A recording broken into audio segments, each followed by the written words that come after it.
Hi అమ్మా, ఎలా ఉన్నారు? చాలా బాగున్నారా కన్నా కల్లారా ప్రభుత్వం చూస్తున్నా ప్రభుత్వం మాట్లాడుతున్నారా మేము ఎంత గొప్ప ఇట్టున్నా అందరితో ప్రేమతో మా నాన్న డిఎస్పీ గారు రామరెడ్డి గారు మా అమ్మ మల్లమ్మ చనిపోయి 50 ఏళ్ళు అవుతుందా నేను మధ్యాహ్నం కళ్ళేకి వచ్చింది స్వర్గం మా చెల్లెమ్మ ఇద్దరు కళ్ళేకి వచ్చారు.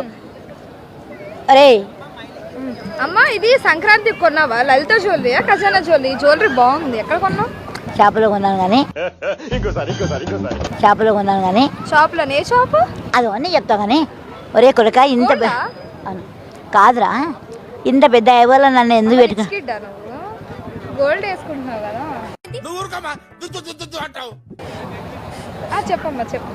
ఓసే మీరు బతకనికి వచ్చా బతకండి ఎసను ప్రతి నా కొడుకు ఆ ప్రభు ఎట్లా చూపించాడో అట్లనే అవుతుంది. ఏం మా కులదేవ శివుడురా ప్రియ దగ్గర మా కులదేవ శివుడు ఫోన్ లేకొచ్చి అంటున్నాడు మా శివుడు అంటున్నాడు. ఏమమ్మా జ్యోతమ్మ నీకు ఇష్టమైన శివుని కదా